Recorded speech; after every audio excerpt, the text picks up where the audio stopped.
বিসমিল্লাহির রহমানির রহিম। 15ই ডিসেম্বর 2024। বাংলাদেশ এবং বাংলাদেশের বাইরে যারা আমার ভিডিও দেখছেন, আমার কথা শুনছেন, সবার প্রতি শ্রদ্ধা এবং ভালোবাসা। আসলে একজন অ্যাডভোকেট বা আইনজীবী হিসাবে আমরা প্রতিদিনই নিত্য নতুন মানুষের সাথে আমাদের পরিচয় হয়। আবার পুরনো যারা আসে, নতুন যারা আসে, অনেকে আমাদের কাছে জানতে চান, ধরেন আমার কাছে জানতে চান যে ভাই, আওয়ামী লীগের ভবিষ্যৎ কী? আওয়ামী লীগ কি আবার ফিরে আসবে? আওয়ামী লীগ কি সহসা ক্ষমতায় আসবে? নানান ধরনের একটা প্রশ্ন। এই প্রশ্নগুলো অনেক সময় যারা সাধারণ আওয়ামী লীগের সমর্থক, যারা আমার চেম্বারে আসে, তারাও যেমন করে, আবার যারা আওয়ামী লীগ করে না তাদের মধ্য থেকেও করে, এবং কথাগুলো সাধারণ মানুষগুলো কৌতূহলের বশেই করুক আর যেভাবে হোক তারা জানতে চায়। এখন তাদেরকে অনেক সময় বলে যে জানি না, বা আমি বলি যে আমি কীভাবে জানবো, আমি কি এত বড় নেতা নাকি? এরা বলে না উকিল সাহেব একটু বলেন, আপনারা তো উকিল মানুষ, আপনারা তো পত্রপত্রিকা পড়েন, নেতাদের সাথে মিশেন, আপনারা তো অনেক কিছু জানেন। আসলে আমরা তেমন কিছু জানি না। তবে আমরা যারা রাজনীতি নিয়ে কিছুটা বিশ্লেষণ করি, আমরা যারা গাঁও গ্রামে থাকি, মফস্বল শহরে থাকি, আমরা আমাদের আঙ্গিকে চিন্তা ভাবনা করি। যারা ঢাকা শহরে থাকে, তারা একটা বড় মেট্রোপলিটন শহরে থাকে, তাদের চিন্তাধারা আলাদা। তবে আমার মতো যারা আমরা মফস্বলে থাকি, এ ধরেন আমার কথাই ধরেন, আমি যেটা চিন্তা করে দেখলাম যে আওয়ামী লীগ আগামী 10 বছর মাঠে সংগঠন হিসাবে শক্তিশালী হয়ে ফিরে আসার কোনো সম্ভাবনা নেই। এখন এই কথা বললে আবার অনেক আওয়ামী লীগের সমর্থকরা একটু মনক্ষুণ্ণ হয়। তখন আবার তাদেরকে বলতে হয় যে ভাই দেখেন, আগামীতে যদি যে নির্বাচনটা হবে, এই নির্বাচনটা একটা ফ্রি ফেয়ার এবং ক্রেডিবল ইলেকশন হবে, এতে কোনো সন্দেহ নেই। একটা শতভাগ আগামী যেদিনে নির্বাচন হোক, 25 সালে হোক, 26 সালে হোক, একটা ক্রেডিবল ইলেকশন হবে, ফ্রি ফেয়ার ইলেকশন হবে, এতে কোনো সন্দেহ নেই। সেখানে আওয়ামী লীগের 20, 25 বা 30টা পর্যন্ত আসন পেতে পারে। 1979 সালে যখন সংসদ নির্বাচন হয়, সেই সংসদ নির্বাচনে আওয়ামী লীগ সম্ভবত 30 কি 33টা আসন পেয়েছিল। প্রধান বিরোধী দলীয় নেতা বা উপনেতা যিনি নির্বাচিত হন, সম্ভবত তিনি আসাদুজ্জামান খান, আমি যদি ভুল না বলি, তিনি ছিলেন বিরোধী দলীয় নেতা। এরপরে ক্রমান্বয়ে আওয়ামী লীগের আসন বাড়ে, এক পর্যায়ে আওয়ামী লীগ ক্ষমতার স্বাদ পায়, ক্ষমতার চেয়ার তারা দখল করে। এখন 5ই আগস্টের পরে আওয়ামী লীগের যে অবস্থা, কেন আওয়ামী লীগ নির্বাচনে ফিরে আসবে না, সেটা আমাদেরও একটা মূল্যায়ন আছে, যার যার আগে একটা মূল্যায়ন আছে। আমার মূল্যায়নটা হলো, যেহেতু শেখ হাসিনা বাংলাদেশ ছেড়ে চলে গেছেন, পালিয়ে যান আর স্বেচ্ছায় যান, জোর করে যান, উনি চলে গেছেন।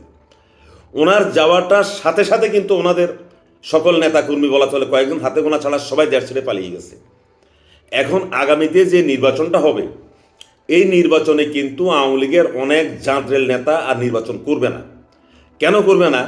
তাদের কারো কারো বিরুদ্ধে মামলা থাকবে। আবার যাদের বিরুদ্ধে মামলা থাকবে না, যারা বিদেশে বাড়িঘর করেছে, অস্ট্রেলিয়া, কানাডা বা আমেরিকা যারা বাড়িঘর করেছে, তারা কিন্তু আর আসবে না। তারা আসবে না কেন? কারণ তারা তো এই দেশ থেকে সম্পদ লুট করে ওই দেশে নিয়েই গেছে। তাদের ছেলেমেয়েরা বড় হয়েছে, তাদের ছেলেমেয়েরা ওইসব দেশে থাকে। এই ছেলেমেয়েরা আর তাদের বাবাকে বা তাদের ভাইকে আর বাংলাদেশে রাজনীতি করার জন্য আসতে দিবে না, যত বড় শক্তিশালী কড়া আওয়ামী লীগেরই হোক। এই কথাটা আমি যুক্তি দিয়ে কথাটা বললাম, কারণ সন্তানরা যেটা বলবে যে আর ঝুঁকি নেওয়ার দরকার নাই, আর রাজনীতি দরকার নাই। কারণ এই রাজনীতি করে সমাজের জন্য তো কিছু করবে না, সে নিজের জন্য লুটপাট করবে। সন্তানদের কথা হলো যে যা কামাইছে তা তো পাঠিয়ে দিয়েছেন, আমরা তো ভালোই আছি, আর দরকার কি? এই কারণে একটা বিশাল প্রাক্তন এমপিরা বা বড় নেতারা আর বাংলাদেশে আসবে না, ভোটও করবে না। এখন গত নির্বাচনে যারা আওয়ামী লীগের থেকে এমপি নির্বাচিত হয়েছেন, এদের মধ্যে মামলা মোকদ্দমা ফেস করে বা মামলা মোকদ্দমা হবে না এরকম হয়তো দেখা যাবে যে 20 বা ধরলাম 30 জনে নির্বাচন করবে আগামী নির্বাচনে। আর বাকি সবগুলো আসনে আওয়ামী লীগ নতুন মুখ দিতে হবে। এখন নতুন মুখ যাদেরকে দিবে, এক সময় আওয়ামী লীগটা সংগঠনটা দাঁড় করিয়েছে গ্রামে হেঁটে হেঁটে। এখন আর আওয়ামী লীগকে হেঁটে হেঁটে আওয়ামী লীগ দাঁড় করানোর কোনো দরকার নেই। আওয়ামী লীগে তো একটা ভোট ব্যাংক আছে বা তাদের একটা কর্মী সমর্থক আছে, কিন্তু এই যে কর্মী সমর্থকগুলো আছে, তাদেরকে তো একটা সংগঠিত করতে হবে। তাদেরকে সংগঠিত করবে এই নেতাটা কোথায়? যে এই নেতারা ছিল তারা তো পালিয়েই গেছে।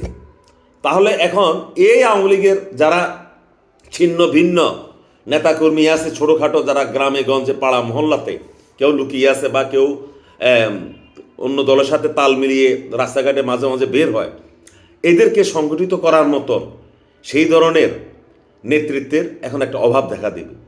এই কারণে বললাম যে আগামী নির্বাচনে যদি আওয়ামী লীগ 20টা আসনও পায়, 30টা আসনও পায়, যদি তারা সংসদেও যায়, তারপরেও তাদের জন্য যে জাতীয় ভিত্তিক যে নেতার দরকার, জাতীয় নেতার যে চরিত্র দরকার, এই ধরনের নেতা পাওয়া যাবে না। তারা সংসদে থাকবে, যে কথা আবারও বলছি, 20টা পাক, 15টা পাক, 30টা পাক, তারা এমপি হয়ে সংসদে যাবে। কিন্তু সারা বাংলাদেশে আওয়ামী লীগকে সুসংগঠিত করার জন্য এবং রাজপথে নামানোর জন্য যে ধরনের নেতৃত্বের দরকার, ওই নেতৃত্ব কিন্তু আগামী 5-10 বছর আওয়ামী লীগে ফিরে আসবে না। যদি কখনো ফিরে আসে, সেটা আগামী 2টা নির্বাচনের পরে, সেটা আল্লাহ পাক ভালো জানেন। ততদিনে বাংলাদেশের রাজনীতির হাল হকিকত কোন দিকে দাঁড়ায়, বা আওয়ামী লীগেরও যারা সাধারণ সমর্থক আছে তারাও বা রাজনীতিতে কীভাবে চিন্তা করে, সেটার উপরে নির্ভর করে তাদের ঘুরে দাঁড়ানোর যে অবস্থা দেখা দিবে তখন। তবে 10 বছরের আগে আওয়ামী লীগ সুসংগঠিতভাবে রাজপথে দাঁড়াবে, এটা কোনো বিশ্বাসযোগ্য নয়। দল হিসাবে আছে, যেভাবে আছে এভাবেই থাকবে। সবাইকে ধন্যবাদ, ভালো থাকবেন আশা করি।